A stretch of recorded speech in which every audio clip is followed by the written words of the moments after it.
ایک وقت کا ذکر ہے کہ جادوئی مملکت لیریا میں ایک چالاک شہزادی ایلارا رہتی تھی۔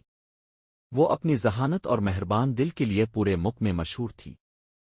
شہزادی ایلارا کو پہیلیاں اور معمہ حل کرنا بہت پسند تھا۔ وہ یقین رکھتی تھی کہ ہر مسئلے کا حل ہوتا ہے اگر آپ اپنی عقل کو صحیح طریقے سے استعمال کریں۔ مملکت کے دل میں ایک عظیم محل تھا جہاں ایلارا اپنے والد بادشاہ سیڈیک کے ساتھ رہتی تھی۔ وہ اپنی بیٹی پر فخر محسوس کرتا تھا اور اکثر اہم معاملات میں اس کی رائے طلب کرتا تھا۔ ایک دن ایک سایہ جسے وزیر کہا جاتا تھا، جو بادشاہ کا سب سے قابل اعتماد مشیر تھا، بیمار ہو گیا اور عدالت کے فوری امور میں شرکت نہیں کر سکا۔ بادشاہ سیڈیک فکر مند اور رہنمائی کی ضرورت میں شہزادی ایلارا کو بلایا۔ ایلارا نے اپنی تیز دماغی اور محبت بھرے دل کے ساتھ مدد کرنے پر رضامندی ظاہر کی۔ اسے معلوم تھا کہ یہ صرف بادشاہ ہی نہیں بلکہ پورے ملک کو وزیر کی حکمت پر انحصار ہے۔ اپنے والد کو نرم سی سر ہلانے کے ساتھ وہ بادشاہ کے ساتھ عظیم تخت گاہ میں بیٹھی تاکہ موجودہ معاملات میں مدد کر سکے۔ پہلا چیلنج قریب کے گاؤں کے کسانوں کا تھا۔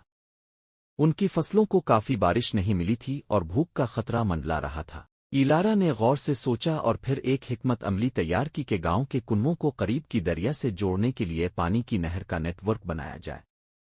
اس طرح سب کے پاس پانی ہوگا، اس نے خوشی سے اعلان کیا۔ اس کا منصوبہ عمل میں آیا اور جلد ہی کھیت ہرے بھرے فصلوں سے بھر گئے۔ وقت گزرتا گیا، ایلارا نے لوگوں کے مختلف خدشات کو سنا۔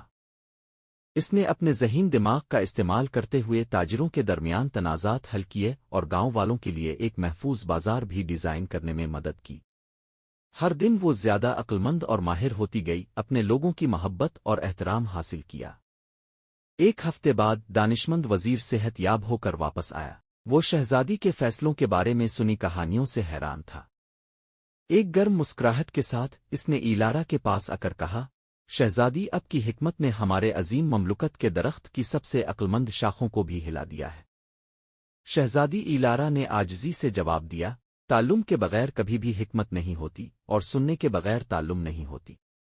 مجھے آپ کے سامنے اس طرح کے نمونے پیش کرنے کا شکریہ۔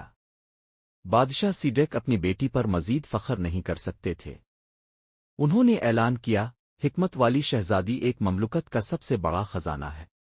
اور یوں شہزادی ایلارا ایک عقلمند حکمران میں تبدیل ہوتی گئی، وزیر کے ساتھ سیکھتے اور سنتے ہوئے۔ مملکت لیریا خوشحال ہو گئی، اس کے لوگ خوشی سے ایک ساتھ رہنے لگے، نہ صرف ایک بلکہ دو عقلمند روحوں کی دیکھ بھال میں۔